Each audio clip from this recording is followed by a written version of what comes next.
So hello friends, welcome to another video. तो आज की इस वीडियो में हम लोग पर्यायवाची शब्द पढ़ेंगे। तो चलिए शुरू करते हैं। तो पर्यायवाची का अर्थ क्या होता है? तो पर्यायवाची का अर्थ होता है एक ही मतलब के अनेक नाम वाले शब्द, जिसका मतलब तो सेम होता है लेकिन नाम उनके अलग अलग प्रकार के होते हैं। इसे ही हम लोग पर्यायवाची शब्द कहते हैं। तो आज हम लोग पर्यायवाची शब्दों को पढ़ेंगे। तो यहाँ हम लोग का पहला शब्द क्या है? अग्नि। तो अग्नि का पर्यायवाची क्या क्या होता है?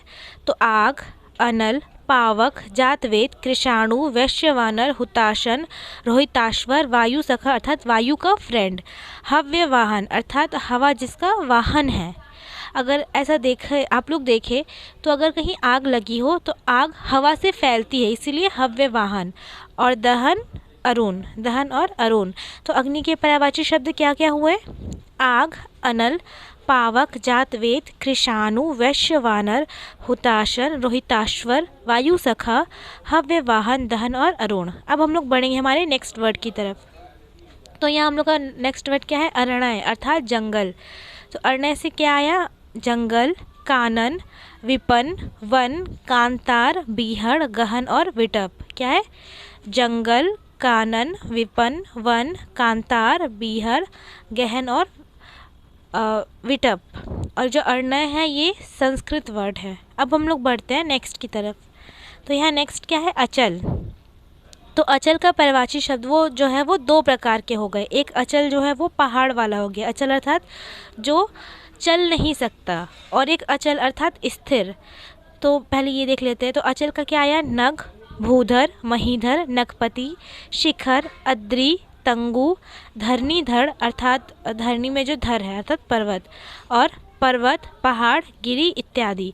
ये जो है अचल के पर्वत वाले रूप है। क्या? नग, भूधर, महीधर, नगपति, शिखर, अद्रि, तंगु, धरणीधर, पर्वत, पहाड़, गिरी और स्थिर। और स्थिर, स्थिर वाले क्या क्या है? तो अटल, स्थिर, अचल, अड़िग, अविचलित अर्थात जो विचल ना सके अर्थात जो चल ना सके, इसका यही अर्थ होता है। और चिरस्थायी, पक्का, दृढ़, ध्रुव, निश्चित, अवश्यंभावी, नित्य, स्थायी, निश्चल, अचल, कृत संकल्प, दृढ़ प्रतिज्ञा, दृढ़ निश्चय, स्थिरमति, हठी, नित्य, अक्षय, शाश्वत और अमर। ये क्या हुए? ये अचल के स्थिर वाले अर्थात जो स्थिर है। और एक अचल का हम लोगों ने पहले क्या पढ़ा? पर्वत वाले। अब हम लोग बढ़ते हैं नेक्स्ट वर्ड की तरफ। तो ये हम लोग का नेक्स्ट वर्ड क्या है? अचला अर्थात पृथ्वी। तो इसका पर्यायवाची शब्द क्या है? धरती, धरा, धरणी, वसुधा, जमीन, पृथ्वी, भूमि, धरणी, वसुंधरा, मही, रत्नवती और रत्नगर्भा। क्या क्या है? धरती, धरा, धरती, वसुधा, जमीन, पृथ्वी, भूमि, धरणी, वसुंधरा, मही, रत्नवती अर्थात जिसमें रत्न है, और रत्नगर्भा अर्थात जिसके गर्भ में रत्न की उत्पत्ति होती है। अब हम लोग बढ़ते हैं नेक्स्ट वर्ड की तरफ। तो यहाँ नेक्स्ट वर्ड क्या है? अमृत। ये तत्सम शब्द है। अमृत जो है वो तत्सम शब्द है। तो इसके पर्यायवाची क्या है? अमीय, पीयूष, सुरभोग, मधु, जीवन, जीवनोदक, अमी और सुधा। तो अमृत के क्या है शब्द? ये जो अमृत का आया अमीय, अमृत जो है वो तत्सम शब्द है और अमीय इसका तद्भव है। तो क्या है अमृत का? अमीय, पीयूष अर्थात जो पीने में बहुत ही अच्छा है, पीयूष।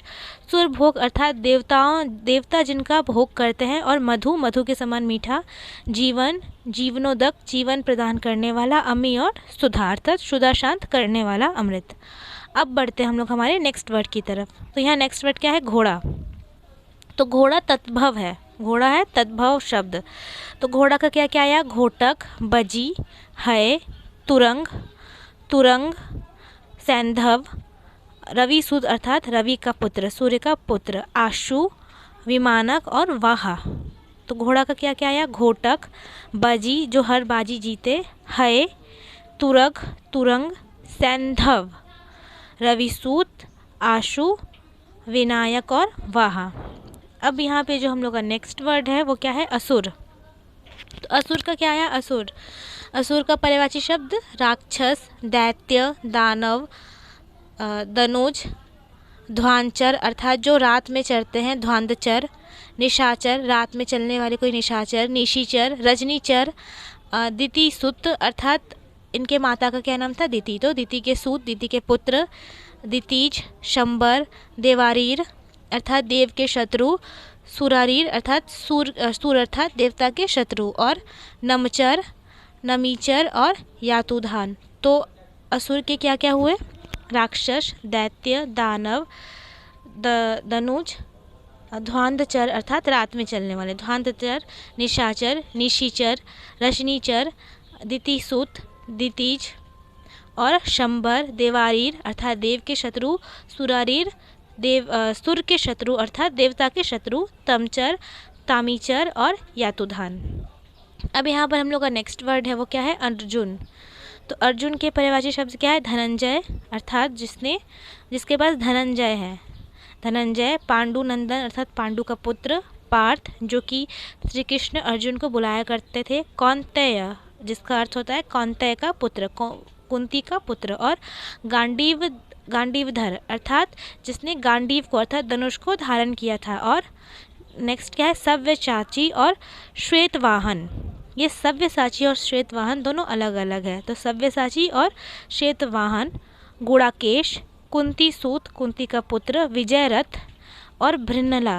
अज्ञातवास में अर्जुन ने भृन्नला नाम से ही अपना जीवन यापन किया था, इसलिए भृन्नला। और कपिध्वज। तो अर्जुन के क्या हुए पर्यायवाची शब्द, धनंजय, पांडुनंदन, पार्थ, कौन्तेय, गांडीवधर, सव्यसाची, श्वेतवाहन, गुणाकेश, कुंतीसूत, विजयरथ, भृन्नला और कपिध्वज। अब हम लोग बढ़ते हैं नेक्स्ट वर्ड की तरफ। तो यहाँ पे हम लोग का नेक्स्ट वर्ड क्या है, अनुपम। तो अनुपम का अर्थ क्या होता है, जिसकी किसी और से तुलना ना की जा सके, जिसकी किसी और से तुलना ना की जा सके अर्थात वो जो है वो वन पीस है, उसकी किसी से भी तुलना नहीं की जा सकती। तो इसके पर्यायवाची शब्द क्या है, अद्वितीय अर्थात जो अद्वितीय है। अद्भुत, अनोखा, अनूठा, लाजवाब। अतुल अर्थात जिसकी किसी से तुलना ना की जा सके। अपूर्व, जो इससे पहले कोई है ही नहीं, अपूर्व। अतुलनीय, अनुपमय, उपमारहित। और क्या है, अप्रतिम अर्थात अप्रतिम। तो अनूप का क्या हुआ, अद्वितीय, अद्भुत, अनोखा, अनूठा, लाजवाब, अतुल, अपूर्व, अतुलनीय, अनुपमय, उपमारहित और अप्रतिम। अब बढ़ते हम लोग हमारे नेक्स्ट वर्ड की तरफ। तो यहाँ हम लोग का नेक्स्ट वर्ड क्या है, अभिजात। क्या है, अभिजात। तो अभिजात का क्या है, अभिजात का अर्थ होता है जो श्रेष्ठ कुल में जन्म ले। जिसने श्रेष्ठ कुल में जन्म लिया उसे ही अभिजात कहते हैं। तो इसके पर्यायवाची शब्द क्या हुए, श्रेष्ठ, संस्कारी, कुलीन, मान्य, उच्च वर्ग अर्थात उच्च वर्ग का। पूज्य, योग्य और सुजात अर्थात अच्छे जात वाला। तो अभिजात का क्या हुआ पर्यायवाची शब्द, श्रेष्ठ, संस्कारी, कुलीन और मान्य अर्थात जो मान्य है। और उच्च वर्ग, पूज्य, योग्य और सुजात अर्थात अच्छे जात वाला। अब यहाँ पे जो नेक्स्ट वर्ड है वो क्या है, अतिथि।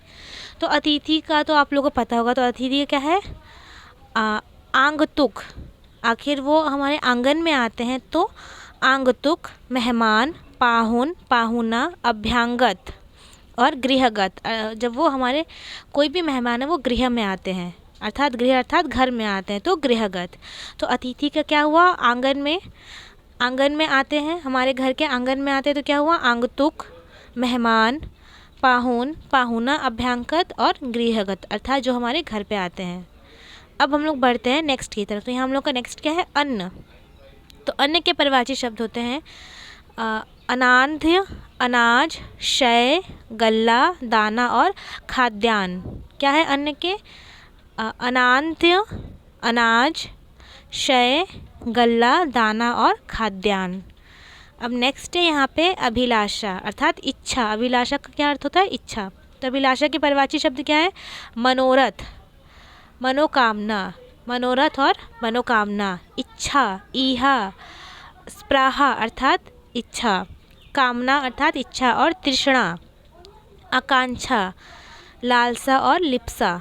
तो अभिलाषा के क्या है, मनोरथ, मनोकामना, इच्छा, ईहा, स्पृहा, कामना, तृष्णा, आकांक्षा, लालसा और लिप्सा। नेक्स्ट है यहाँ पे अनि। अनि अर्थात फौज। तो अनि के पर्यायवाची शब्द क्या है? तो फौज, सेना, दल, चूम, लाम, लश्कर, पलटन, ब्रिगेड, अनिक, अनिकिनी और कुमक। इसमें जो भी वर्ड हार्ड है उसको जो है हम लोग एक्सप्लेन करके पढ़ेंगे या फिर समझेंगे, लेकिन जिसका मतलब एक ही है बार बार उसे एक्सप्लेन करने की मुझे नहीं लगती कोई ज़रूरत है। तो अनि का क्या आया? फौज, सेना, दल, चूम, लाम, लश्कर, पलटन, ब्रिगेड, अनिक, अनिकिनी और कुमक। अब बढ़ते हैं नेक्स्ट की तरफ। तो यहाँ हम लोग का नेक्स्ट क्या है? अंधकार। अंधकार एक संस्कृत वर्ड है और ये जो है अंधकार एक तद्भव शब्द में आता है, ये तद्भव में आता है।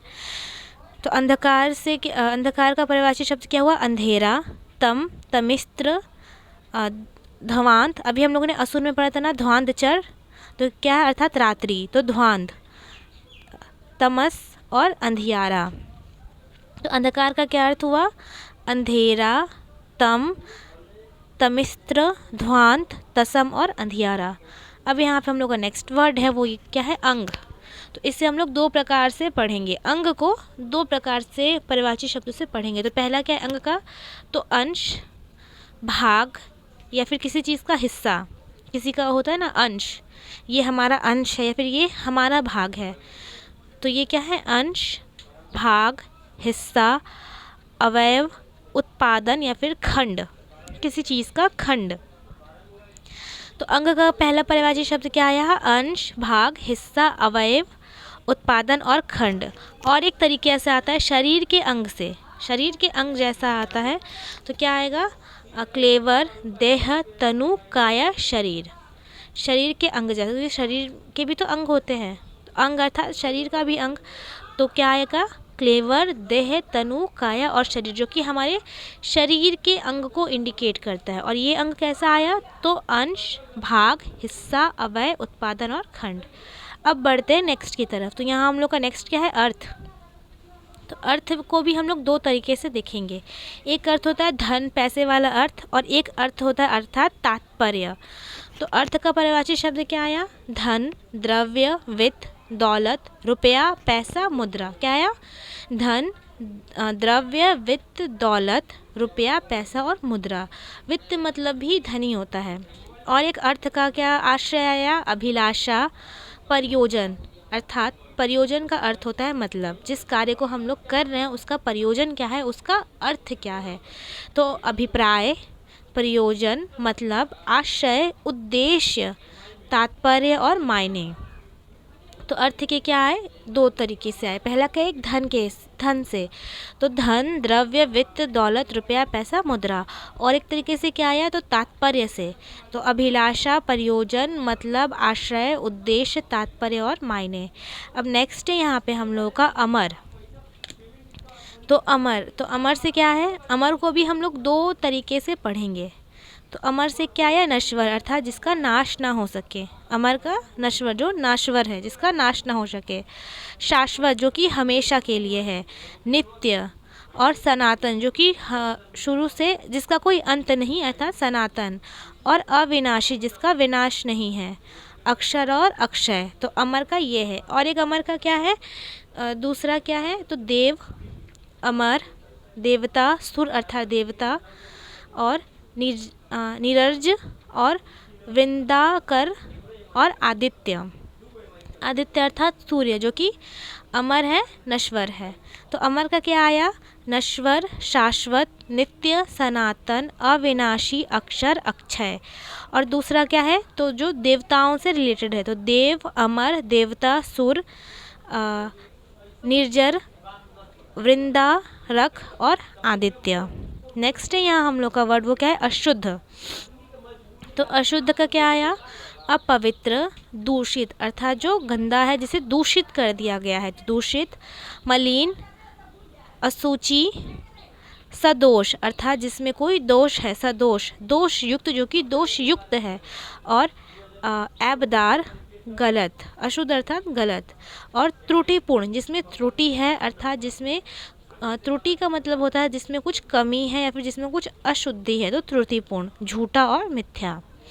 तो अशुद्ध का क्या आया? अपवित्र, दूषित, मलिन, अशुचि, सदोष, दोषयुक्त, ऐबदार, गलत, त्रुटिपूर्ण, झूठा और मिथ्या। नेक्स्ट वर्ड है यहाँ हम लोग का अतरंग। इसका अर्थ होता है भीतरी, अंदरूनी। तो अतरंग का भी दो तरीके का है, जैसे कि भीतरी, अंदरूनी और अभ्यंतर अर्थात अंदर में। और एक तरीके से आता है क्या है वो, घनिष्ठता। अतरंग मतलब घनिष्ठता, जो कि दो व्यक्तियों में दिखती है, जैसे कि मैत्रीपूर्ण घनिष्ठता या फिर भाई बहन की घनिष्ठता या फिर पति पत्नी की घनिष्ठता। तो अतरंग जो है वो दो तरीके से इंडिकेट होता है। एक पहला क्या, एक भीतरी, अंदरूनी और अभ्यंतर, और दूसरा आता है घनिष्ठता या फिर मैत्रीपूर्ण। अब यहाँ पे हम लोग का नेक्स्ट है वो क्या है, आकाश। नेक्स्ट वर्ड है आकाश। तो आकाश से तो ढेर सारे, जैसे कि नभ, अनंत जिसका कोई अंत नहीं, अभ्रम, पुष्कर, शून्य क्योंकि आकाश शून्य ही है, शून्य, तारापथ अर्थात तारों का पथ है, आकाश तारों का पथ, अंतरिक्ष, आसमान, फलक, व्योम, दीव, खगोल, गगन और अंबर। तो आकाश के क्या क्या है, नभ, अनंत, अभ्रम, पुष्कर, शून्य, तारापथ, अंतरिक्ष, आसमान, फलक, व्योम, दिव, खगोल, गगन और अंबर। नेक्स्ट है यहाँ पे आँख। तो आँख के परिवारवाची शब्द क्या क्या है, अक्षी, चक्षु, दीप, चश्म, नेत्र, नयन, दृग, चख, विलोचन, इष्ण या फिर अंबक। तो आँख के क्या क्या है, अक्षी, चक्षु अर्थात चश्मा जो है वो आँख पे लगता है इसीलिए चक्षु, दीप, चश्म, नेत्र, नयन, जो कि ये तो हम लोग बहुत पहले से जानते हैं, आँख का नेत्र, नयन, दृग, चख, विलोचन, इर्ग और अंबक। अब बढ़ते हैं नेक्स्ट की तरफ। तो यहाँ नेक्स्ट क्या है, आम्र। आम्र जो है एक संस्कृत वर्ड है और ये तत्सम शब्द में आता है। आम क्या है, तत्सम शब्द, आम्र सॉरी क्या है, आम्र तत्सम शब्द है। तो इसका क्या आया परिवाची शब्द, तो पहला आता है अति सौरभ, सहकार, फल श्रेष्ठ, फलों में श्रेष्ठ, पिक बंधु, रसाल जिसमें बहुत रस है, मधुपुर, मधुर से पूरित जो फल है उसे क्या है, मधुपुर, और पिक वल्लभ, प्रिया, अम्बु और आम। तो आम्र के क्या है परिवाची शब्द, तो अति सौरभ, सहकार, फल श्रेष्ठ, पिक बंधु, रसाल, मधुपुर, पिक वल्लभ, प्रिया और अम्बु और आम। नेक्स्ट है यहाँ हम लोग का अश्रु। अश्रु भी एक क्या है, ये एक संस्कृत शब्द है। तो अश्रु के क्या है परिवाची शब्द, आंसू, नयन जल, आँखों से गिरता है, तो आँखों से गिरने वाला जल क्या है, नयन जल अर्थात अश्रु, नेत्रवारी और टेसु। टेसु जो है ये बहुत ही कम बोलचाल की भाषा में यूज़ किया जाता है।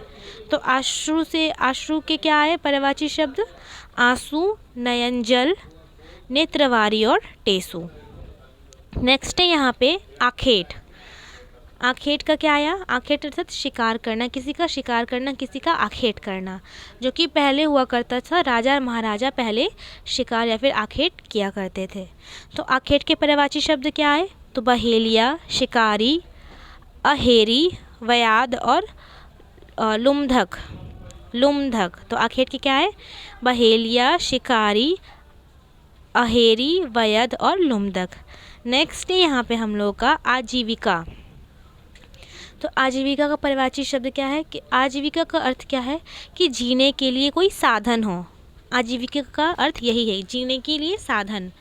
तो क्या है, व्यवसाय, जो कि जो व्यवसाय करते हैं, जो अपनी आजीविका चलाते हैं, रोज़ी रोटी, वृत्त और धंधा।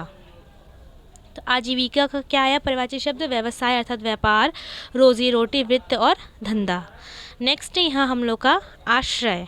आश्रय मतलब क्या, सहायक, जो आश्रय देता है अर्थात जो सहायता करता है, और वो सहायता किसी भी प्रकार की हो सकती है, चाहे घर पे रखना है फिर पैसों से। तो आश्रय का अर्थ क्या हुआ, सहायक। तो इसका परिवाची शब्द क्या है, तो अवलंब, अवलंबन, सहारा, सहायक, आसरा। क्या है, अवलंब, अवलंबन, सहारा, सहायक, आसरा। नेक्स्ट है यहाँ पे आत्मज। आत्मज का क्या हुआ पर्यायवाची शब्द? तो आत्मज का अर्थ होता है पुत्र। तो पुत्र, बेटा, सूत, तयन। आत्मज, जनन, लड़का, तनुज। तो पुत्र के क्या क्या हुए, या फिर अगर कहे तो आत्मज। आत्मज के क्या क्या पर्यायवाची शब्द हुए? तो पुत्र, बेटा, स्तुत, तयन, आत्मज, जनन, लड़का और तनुज। नेक्स्ट यहाँ हम लोग का आत्मजा अर्थात पुत्री, बेटी, सुता। पुत्र में क्या था? सूत अर्थात पुत्र, और सुता अर्थात लड़की अर्थात बेटी। तनया, दुहिता। दोहिता अगर इसीलिए कहते हैं क्योंकि ऐसा बोला, मतलब ऐसा फैक्ट है, फैक्ट क्या, ऐसा मतलब रियलिटी है कि लड़कियों के 2 घर होते हैं। लड़कियां जो होती है वो 2 घर की होती है, वो अपना पहला घर छोड़ के दूसरे घर में जाती है, तो इसीलिए लड़की को दोहिता कहा जाता है। और नंदिनी और तनुजा। तो आत्मजा का क्या हुआ? पुत्री, बेटी, सुता, तनया, दोहिता, नंदिनी और तनुजा।